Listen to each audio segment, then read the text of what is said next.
Bismillahirrahmanirrahim. Alhamdulillahi wassalatu wassalamu ala Rasulillah wa ala alihi wa sahbihi wa sallama tasliman katsira wa asyhadu an la ilaha illallah wahdahu la syarikalah wa asyhadu anna Muhammadan abduhu wa rasuluhu amma ba'd. Baik, hadirin sekalian, azanullah yakum, hari ini insyaallah kita akan membahas pembahasan yang cukup penting, yaitu pembahasan mengenai wakaf. Ya, di sini bab wakaf karena sudah sampai babnya, yaitu babul waqfi. Dan di sini Al-Hafidz Ibnu Hajar ya Al-Asqalani beliau akan membawakan sejumlah hadis terkait wakaf ini. Sebagaimana yang pada pertemuan sebelumnya kita telah memberikan clue, kisi-kisi mengenai pembahasan kita hari ini. Di antaranya bahkan persoalan masjid ya, dan juga berbagai aktivitas muamalah yang dilakukan di masjid. Juga di antaranya adalah salah satunya mengenai hukum menyewa masjid untuk dijadikan resepsi dan seterusnya. Ya, berarti sebelum kita bahas di sini ya, kita bahas mengenai wakaf ini, kita akan sebutkan dulu prolog ya mengenai wakaf di sini. Mengenai wakaf. Kalau wakaf ya secara bahasa waqafa yaqifu waqfan ya artinya menahan. Sedangkan menurut istilah ya dia adalah menahan harta atau sejenisnya dari harta-harta tertentu ya yang dimiliki ya untuk dialihkan hak kepemilikannya dari si pemilik sebelumnya ya kepada masyarakat umum atau umat agar dapat dimanfaatkan ya tanpa menghilangkan ya harta atau barang atau tanah dan semisalnya tersebut. Berarti dengan demikian sudah tidak ada tasarruf, tidak ada hak kepemilikan lagi dari orang tersebut ketika dia sudah wakafkan. Nah, ikrar wakaf ini bisa dengan ikrar lisan atau dengan ikrar perbuatan. Ikrar wakaf itu apakah dengan ikrar lisan atau ikrar perbuatan. Baik, barakallahu fiik. Nah, kemudian kita akan bahas sedikit di sini mengenai rukun wakaf. Rukun wakaf. Ini sebagaimana yang biasa ya prolognya. Rukun wakaf ada 4, ada wakif, orang yang mewakafkan, ada mauquf alaih, pihak yang diberi wakaf, kemudian ada mauquf, barang atau harta yang diwakafkan, kemudian ada sighat, ikrar dari wakif. Ya, ikrar dari wakif, orang yang memberi wakaf. Nah, ulang lagi ya.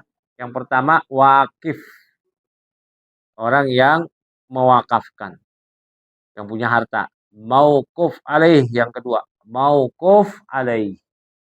Apa itu mauquf alaih? Pihak yang diberi wakaf. Ada mauquf, ya barang atau harta yang diwakafkan. Kemudian ada sighat, pernyataan ikrar dari si wakif. Ya. Nah, syarat wakif adalah atas kemauannya sendiri. Berarti kalau dipaksa nggak sah. Ya, tidak sah. Baik.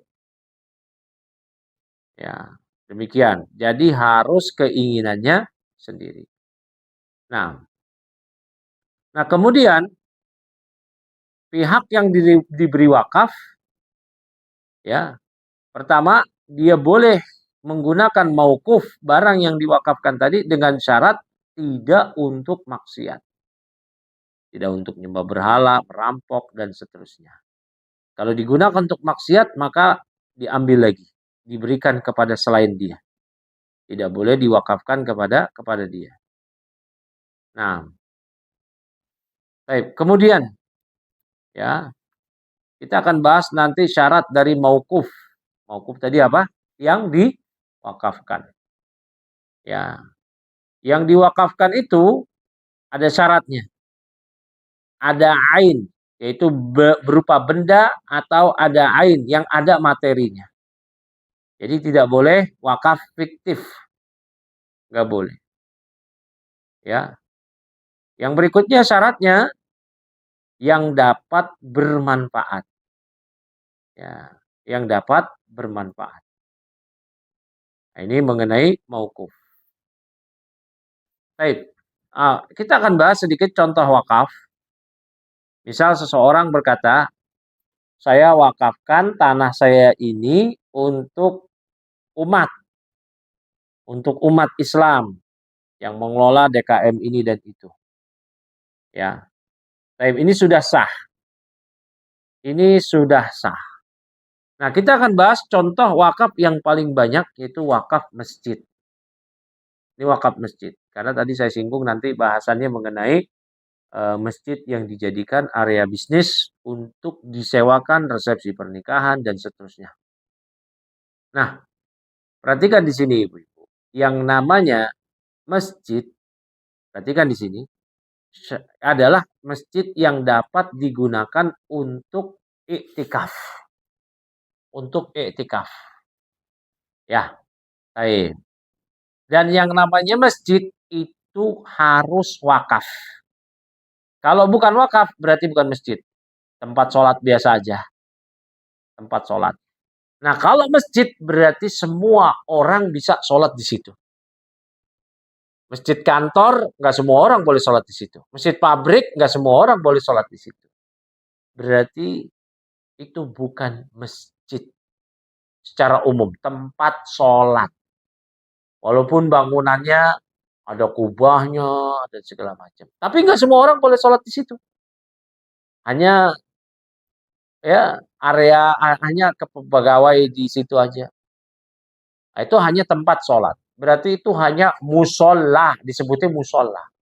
Musola itu dalam terminologi syariat bukan masjid mini, tapi tempat sholat. Nabi dulu biasa sholat id di musola. Apa itu musola? Tanah lapang, tempat sholat. Ya, tempat sholat. Itu secara terminologi bahasa aja, musola itu memang artinya tempat sholat dalam pelajaran sorob dasar anak-anak aja. Sholla yusolli sholatan. Musola itu adalah tempat sholat, isi makan. Tempat mengerjakan sholat. Baik. Nah, sekarang bagaimana dengan masjid yang berdiri di tanah pribadi, pasum, ya? Kalau di Jogja itu semua tanah Jogja milik siapa, Ibu? Milik Sultan. Nah, itu gimana itu? Nah, masjid mall, ya, masjid hotel. Sah apa enggak iktikaf di masjid tersebut? Perhatikan, maka pembahasannya dirinci. Ya, jika itu wakaf, maka sah iktikaf di situ. Nah, wakaf itu ikrarnya apakah dengan lafadz atau perbuatan? Perhatikan ya, lafadznya apakah dengan ya dilafatkan saya wakaf ini atau dengan perbuatan. Sama kayak talak lah, kayak cerai. Kayak cerai ini. Cerai, ada suami mencerai istrinya secara agama sudah jatuh talak. Selama talaknya talak sunnah. Istri dicerai di kala suci, belum digauli atau sedang hamil. Nah, kalau talak bid'ah, mentalak istri di kala haid atau istri sedang suci tapi sudah digauli. Nah, itu talak bid'ah. Nah, perhatikan di sini, ketika seorang mentalak istrinya di rumahnya, itu secara agama sudah jatuh hukum talak. Tapi secara administrasi belum. Kenapa? Karena belum sidang di pengadilan agama. Sehingga walaupun sudah berakhir masa iddah 3 kali masa suci dan belum rujuk talak 1, talak 2 atau talak 3, ya, Talak 3 nggak ada rujuk. Ya. Maka sang istri berakhir masa iddah tidak bisa menikah dengan pria lain. Kenapa? Secara administrasi dia masih berstatus istri orang. Ini kalau secara administrasi negara. Tapi kalau secara agama dia tidak berdosa. Tadi kan di sini. Kenapa? Karena secara agama dia sudah teranggap janda.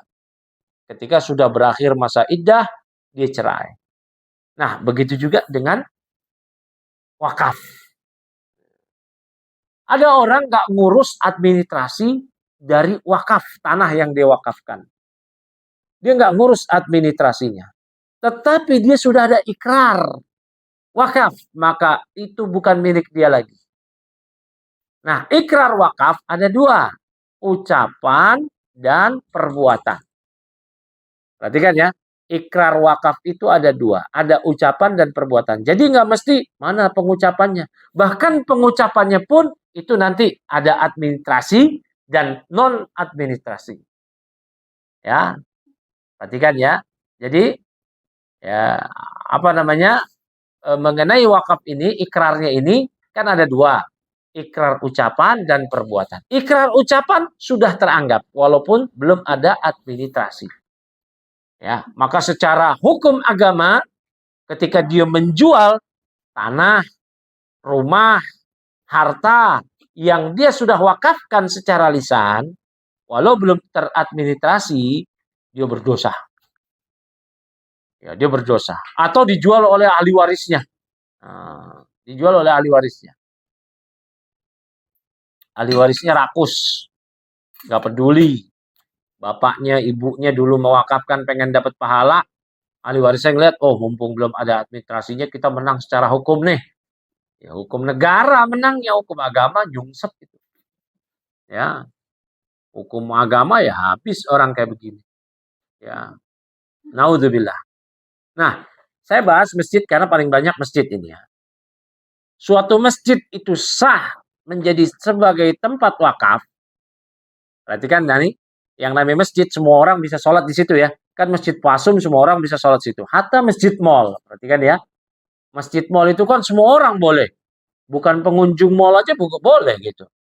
Ya, jadi dia ada di kantor sebelah mall, di sholat di situ, ya boleh. Berarti itu masjid. Boleh iktikaf di situ. Tapi masjid harus wakaf. Kalau bukan wakaf, bukan masjid. Kalau bukan wakaf, bukan masjid. Namun semua orang boleh sholat di situ. Makanya tadi saya sebut masjid kantor yang hanya pegawai atau orang-orang yang berada di kantor saja yang boleh sholat di situ, itu berarti tempat sholat, namanya musola. Bukan masjid. Berarti tidak sah i'tikaf di situ. Ya, tidak sah i'tikaf di situ. Nah, Al-Hafidz Ibnu Rajab beliau mengatakan, kapan sih masjid itu jadi masjid wakaf? Kata beliau, wa mata kanal masjidu yu'adzanu fihi wa yuqamu wa yajtami'u fihi an-nasu umuman faqad sara masjidan musabbalan. Kata beliau, jika suatu masjid, kapan saja suatu masjid tersebut sudah dikumandangkan adzan. Apa sih tujuan dikumandangkan adzan? Manggil orang sholat. Wa yuqam, ditegakkan sholat, diikomahkan. Wa yajtami'u fihi an-nasu, berkumpul orang-orang di situ untuk sholat, umuman, secara umum. Faqad shara masjidan musabbalan. Itu berarti sudah menjadi masjid wakaf. Ya, masjid wakaf. Dengan niat dia ketika dia kumandangkan azan untuk sholat siapa aja. Tapi kalau dia batasi, oh nggak boleh orang luar pabrik kita, nggak boleh orang luar kantor kita, hanya orang-orang yang di pabrik atau kantor kita saja. Oh itu nggak sah jadi masjid. Kenapa? Karena dia manggil azannya nggak seluruh manusia. Begitu. Bisa mulai dipahami sini? Nah, ya, wa kharaja an milki sahibihi bidzalika indal Imam Ahmad wa amatil ulama. Walau lam yanwi ja'lahu masjidan mu'abbadan. Ya. Nah, perhatikan. Maka menurut Imam Ahmad dan seluruh ulama yang lain, mayoritas ulama, hilanglah tasarruf kepemilikan, hak kepemilikan dari si pemilik harta. Karena dia sudah wakafkan untuk umat. untuk umat. Hilang gitu dia semua. Kepemilikan dia. Berarti dia secara hukum agama tidak boleh menjual tanah atau bangunan yang tadi ya dia jadikan tempat sholat. Dia bilang, ayo kita kumandangkan sholat ini tanah saya nih. Ini tanah saya. Ayo kita kumandangkan azan di sini. Kita kumandangkan azan di sini supaya orang-orang semuanya datang ke sini. Perhatikan tuh pembatasannya. Semua orang-orang. Bisa dibedain ya. Kalau dia batasi biar orang-orang di kantor kita saja, pabrik kita saja, itu bukan wakaf. Karena dia batasi jamaah atau orang yang hadir di masjid dia hanya lingkup kantor atau pabrik dia. Itu selamanya nggak bisa jadi masjid. Hanya tadi apa namanya? Musola. Musola itu perhatikan bukan masjid mini, tapi tempat sholat selain masjid yang tidak berlaku hukum masjid. Ya, musola itu apakah berbentuk bangunan masjid atau tanah lapang. Makanya kalau sholat id, Nabi sholat di musola, di tanah lapang. Ya, di tanah lapang. Nah, ketika dia, nih misal begini ya, ibu ini punya tanah di Bogor, di Sukabumi, masuk waktu sholat. Walaupun belum ada kubah, tiba-tiba ibu bilang ke suami atau ke anaknya, azan, panggil orang supaya sholat di sini. Orangnya mana bu? Keluarga kita aja atau enggak? Enggak, biar semua orang. Nah, berarti itu kata Imam Ahmad sudah jadi wakaf. Enggak boleh dijual. Secara hukum agama, secara administrasi silakan.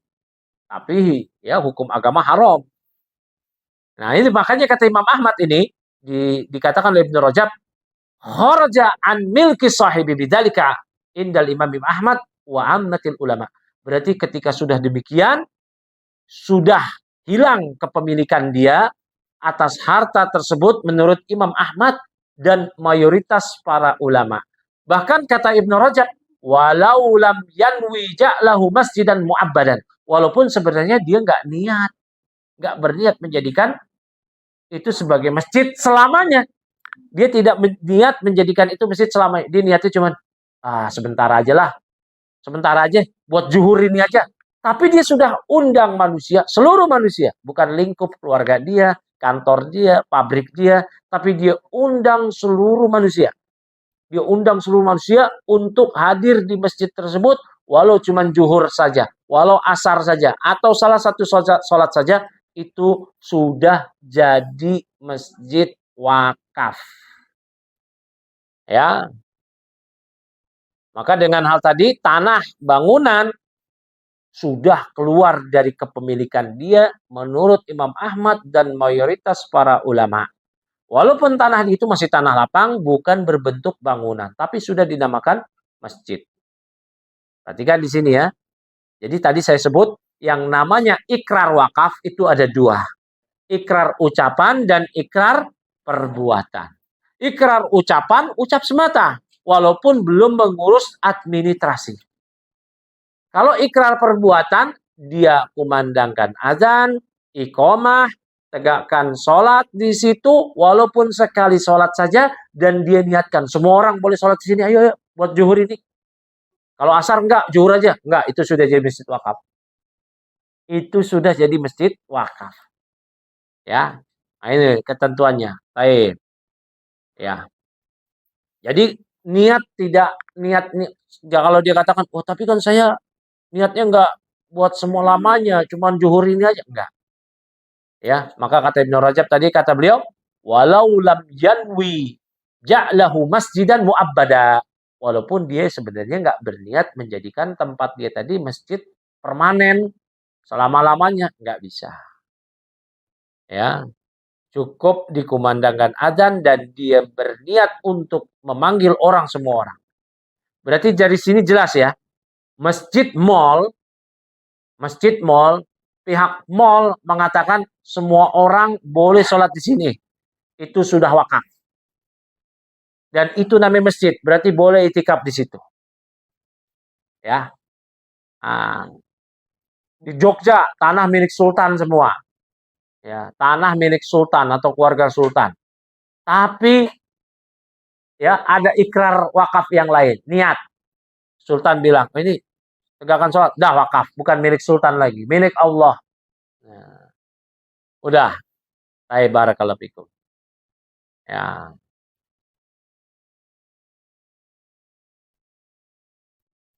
Berarti dari sini ya, jika orang tadi yang punya tanah dia sudah perintahkan untuk adzan dan iqamah atau dia sendiri yang adzan dan iqamah dan dia niatkan untuk publik, untuk umat tidak terbatas pada lingkup dia, kantor dia dan semisalnya walaupun dia niatnya hanya manggil sholat sekali saja itu sudah jadi wakaf. Ya, itu sudah jadi wakaf. Dan perhatikan ya, Bapak Ibu, harta wakaf tidak bisa ditarik menjadi hak pribadi selama-lamanya. Maka itu keliru, ngaco, sesat orang yang menarik wakaf itu. Nah itu. Yang namanya harta wakaf ya udah dia serahkan. Ya. Baik. Tadi perhatikan ya, ikrar wakaf apakah ikrar lisan maupun ikrar perbuatan. Ikrar perbuatan dengan dikumandangkan. Dan di negeri kita ada MUI juga sudah ada fatwa terkait hal ini. Bahwa tanah wakaf tidak boleh ditukar, tidak boleh diubah peruntukannya, tidak boleh dijual, tidak boleh dialihfungsikan, kecuali dengan syarat-syarat yang telah disebutkan dalam fatwa MUI ya yang panjang penulisannya waktu itu pernah saya baca ya. Baik. Nah, kalau di negeri kita ternyata butuh administrasi, maka harus disegerakan proses administrasinya. Dan bagi siapa saja yang sudah mendapati bahwa orang tuanya, kakeknya mewakafkan, walaupun belum diurus secara administrasi, selamatkan diri dia dari neraka, jangan coba dia usik harta wakaf untuk dia manfaatkan belum adanya proses administrasi menjadi milik pribadi dia. Dia selamatkan diri dia dari neraka. Jangan sampai ya dia uh, main-main terkait hal ini. Nah, kalau itu sudah jadi masjid wakaf, berarti di situ tidak boleh wakaf tersebut dimanfaatkan oleh pihak-pihak tertentu, DKM atau apalah, sehingga dia sewakan buat resepsi pernikahan. Gak boleh. Ya, gak boleh. Ini yang salah DKM-nya, bukan orang yang nyewanya. Bukan. Kalau tempat resepsi tersebut adalah area masjid yang diwakafkan. Area masjid yang diwakafkan. Beda kasus kalau ternyata gedung pribadi tertentu sebelahan nama masjid. Nah, itu berarti bukan wakaf. Yang kita bahas di sini adalah yang wakaf. Ya, yang wakaf. Nah, ketika sudah diwakafkan, maka nggak boleh lagi cari keuntungan di situ. Nggak boleh. Ya, nggak boleh. Ini hukum wakaf. Nah, itu tadi rukun-rukun wakaf sudah ya. Rukun wakaf tadi sudah, mengenai rukun mauquf juga sudah, ya.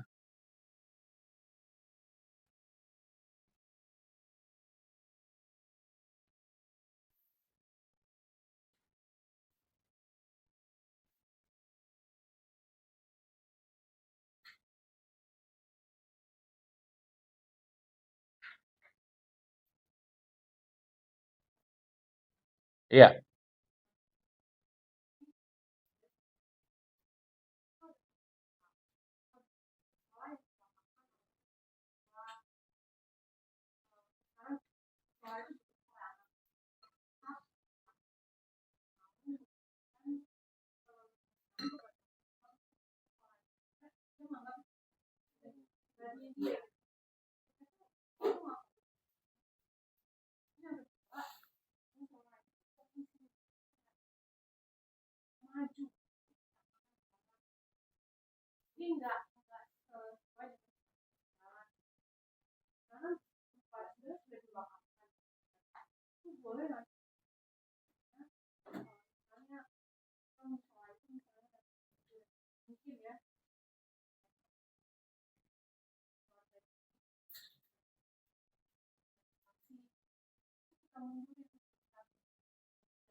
iya.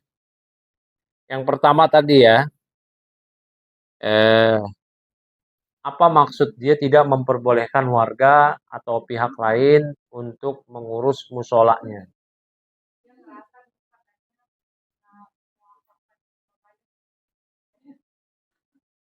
Ya, wakaf itu nggak ada persyarat-persyaratan ya, nggak boleh kayak begitu.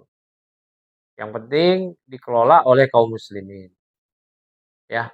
Kalau dia niatnya mungkin begini ya, ini eh, kalau saya serahkan ke warga, warga saja sedang dibina misalkan, nanti mereka tidak mengerti pengelolaannya, ya itu oke diterima.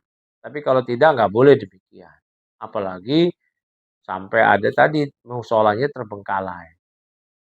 Nah kemudian berikutnya, kalau itu makan jalan itu maksudnya dia ngambil hak jalan atau gimana itu ya?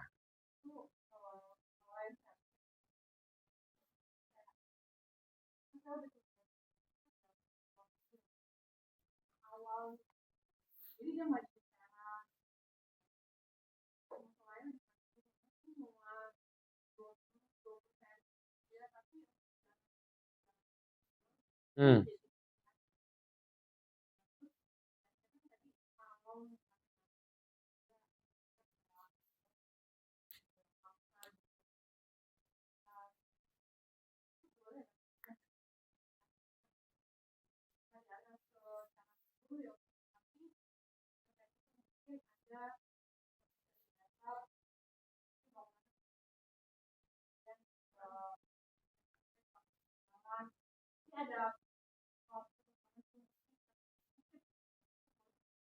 Ya, perubahan fungsi itu tidak merubah substansi dari niat wakaf. Ah, kalau niatnya untuk masjid, ya masjid. Jangan dialih fungsikan, tiba-tiba jadi tempat parkir. Ya, jangan dialih fungsikan, tiba-tiba jadi tempat koperasi, tempat DKM. Ya, nah kalau alih fungsikan itu pokoknya tidak merubah substansinya. Ya, berubah sedikit nggak masalah, tetapi tetap itu musola, tetap itu masjid. Nah, dimundurin sedikit, lihat ada kemaslahatan, enggak. Kalau dengan dimundurkan itu menjadi maslahat yang lebih besar karena jalan umum dan semisalnya itu tidak mengapa. Ya, saya mau bahas sedikit mengenai tadi kasus menyewakan masjid untuk akad. Ya, nah sebenarnya ada dua hukum ya. Antara hukumnya itu cuma dua, haram atau makruh aja. Kalau disewakan untuk kepentingan pihak-pihak tertentu itu haram jelas. Kalau disewakan untuk kas masjid itu makruh. Tapi sebagian ulama lain mengatakan haram. Ya, baik. Nah, itu nggak boleh. Dhaba jama'atun minal fuqaha karahat ya, karahatu ijaratil masjid. Ya, bahwa sejumlah ahli fikih mengatakan makruh ya menyewakan masjid. Wa allalu dzalika bi anal masjid la tubna lil qira. Bahwasanya mereka berasumsi masjid tidak dibangun untuk disewa-sewakan demi kemanfaatan umat. Jangan demikian. Ya, enggak boleh. Ya, tidak demikian.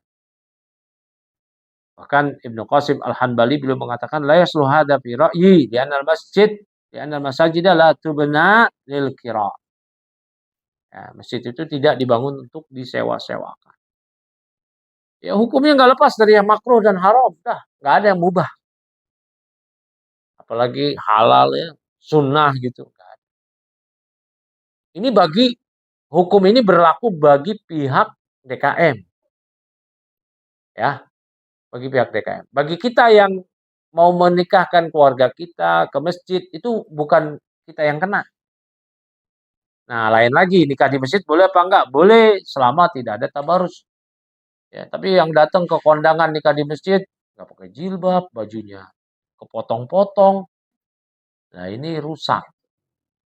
Ya, ini rusak. Baik, itu tadi mengenai wakaf masjid ya. Bisa dipahami ya? Ikrar wakaf itu dua, perbuatan dan ucapan. Ucapan itu apakah sudah teradministrasi atau belum ngurus. Ya. Nah, kalau perbuatan kayak tadi masjid. Cukup dia iqomah, azan, dan dia bolehkan buat semua umat. Kecuali di pabrik, di kantor, yang dia hanya khusus untuk kantor. Itu nggak masjid. Itu nggak masjid. Itu berarti bukan masjid. Nah, kalau bukan masjid gimana? Kita masuk ke masjid, kantor, mall kayak begini, kantor atau pabrik kayak gitu. Nggak perlu tahiyatul masjid.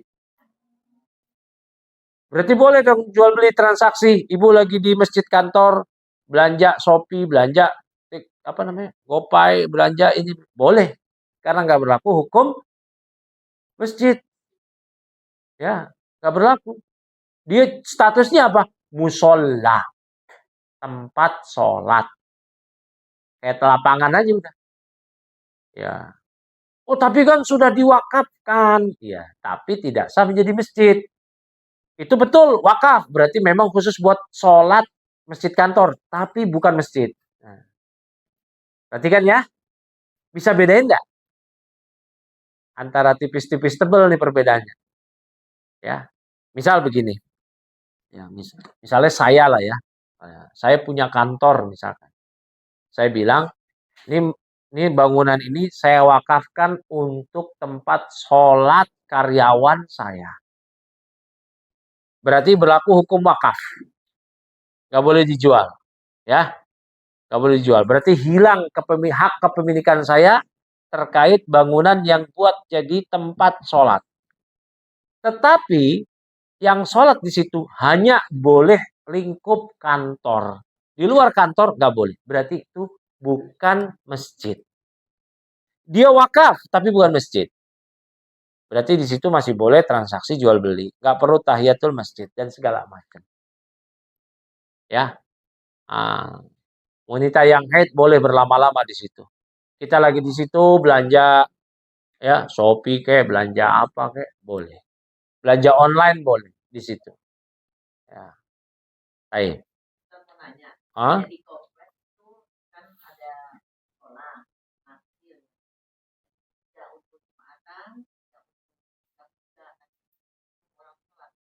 Itu wakaf, tapi itu wakaf. Itu wakaf. Dia untuk orang komplek. Oh, semuanya boleh tapi ya. Nah, berarti itu masjid. Nah, itu masjid. Sebenarnya iya. Jadi kita ini ada dikotomi masjid, musola, langgar gitu. Ah, kenapa musola nggak boleh sholat Jumat? Ya, iya iya. Iya. Perhatikan ya. Ah, sholat Jumat itu disebutkan oleh para fuqaha madzhab Syafi'i bahkan boleh di lapangan. Yang penting syarat-syarat sholat Jumat itu terpenuhi. Ya, dihadiri oleh 40 orang menurut pendapat madzhab Syafi'i. Ya, yang dihadiri oleh laki-laki, balik, berakal, minimal 40, mustautin. Mustautin itu orang situ. Ya, orang situ. Artinya bukan pendatang, bukan musafir. Ya, dan seterusnya. Kalau sudah terpenuhi walaupun namanya musola atau langgar ya boleh-boleh aja dia Jumatan. Betapa banyak musola, langgar di negeri kita ini yang sudah beralih nama menjadi masjid. Menjadi masjid. Yang penting statusnya dia diwakafin. Dia diwakafin. Tadi makanya kata Ibnu Rajab, ketentuan tanah jadi masjid itu apa? Mata al masjid yu'adzan wa yuqam wa yajtami fihi an-nasu, ya, sara masjidan musabbalan. Ya, kapan saja suatu masjid diikomahkan, dikumandangkan adzan, berkumpul orang-orang untuk sholat, orang umum, publik umum, maka masjidnya jadi masjid wakaf. Ya, walaupun sang pemilik tadi tidak meniatkan menjadikan masjid masjid permanen. Sudah ada ikrar, ikrar perbuatan. Dia panggil semua manusia sholat. Begitu.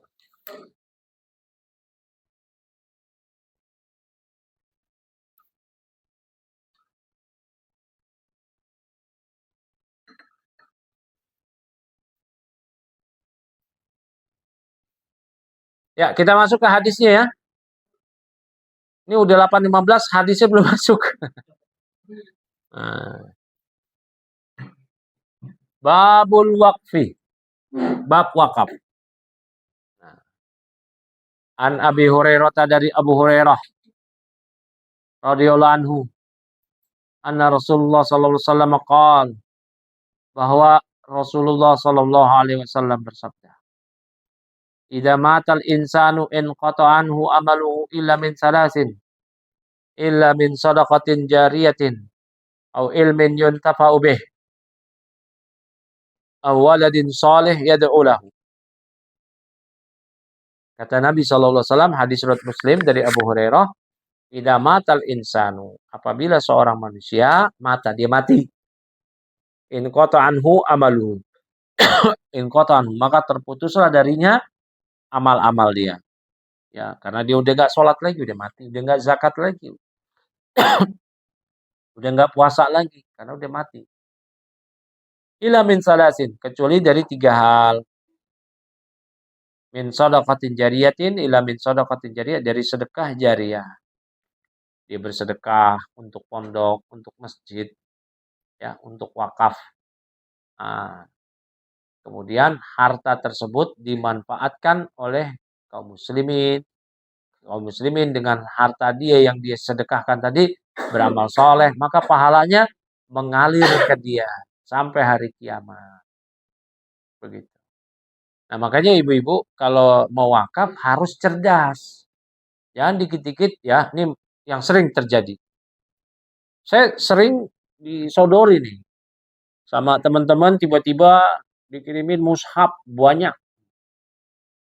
Ya, mushaf banyak. Buat ini mau kemana? Tolong Ustadz salurin ke masjid-masjid.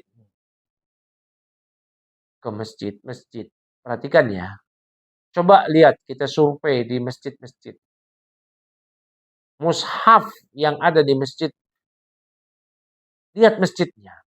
Kalau jamaahnya membaca Quran di sela waktu sholat, itu layak kita wakaf mushaf Al-Quran di situ. Ya. Tapi kalau masjidnya kita lihat sepi, terus apa faedahnya? Baru-baru ini di Masjidil Haram, di Masjid Nabawi, itu surplus over dari wakaf kursi buat sholat. Bangku yang buat orang sakit, aki-aki, nenek-nenek. Yang kalau sakit atau orang tua nggak sanggup sholat berdiri, dia sholat duduk. Itu DKM Masjidil Haram dan Masjid Nabawi sampai akhirnya membuang. Sampai menggunung itu. Itu betulan. Saya lihat videonya. Sampai menggunung kursi dari wakaf jamaah seluruh dunia untuk sholat. Nah, begitu juga kita itu sering ditawari kalau di luar Masjidil Haram, apakah di toko-toko tertentu, ayo nih wakaf, mushaf, taruh di Masjidil Haram, taruh di Masjid Nabawi. Coba kita lihat frekuensi dibaca atau tidak dibaca. Orang yang gemar baca Quran biasanya dia punya mushaf sendiri. Nah, dia punya mushaf sendiri. Berarti kita pun harus cerdas menempatkan harta yang akan kita wakafkan supaya betul-betul menjadi sedekah jariah. Ya, begini. Saya kasih ilustrasi. Ibu nyumbang mushaf ke masjid satu aja. Ternyata mushaf ibu sampai kiamat nggak dibaca-baca orang itu. Apa ya? Ibu dapat pahala nggak? Dapat, cuman dapat pahala wakaf. Tapi pahala jariahnya terus-terusannya enggak. Enggak dapat. Kenapa? Karena tidak ada yang mengamalkan. Begitu. Ya, jadi harus cerdas kemana kita tempatkan harta kita itu. Bermanfaat atau tidak. Ya. Nah, itu. Yang dikit-dikit nitip dong buat mushaf, buat taruh di Masjidil Haram. Masjidil Haram udah penuh itu mushafnya. Penuh sekali. Coba lihat aja. Masih. Coba ibu tandain mushaf yang ibu wakafkan, kasih stabilo biar ketahuan. Kasih tanda lah, kasih apalah. Lihat.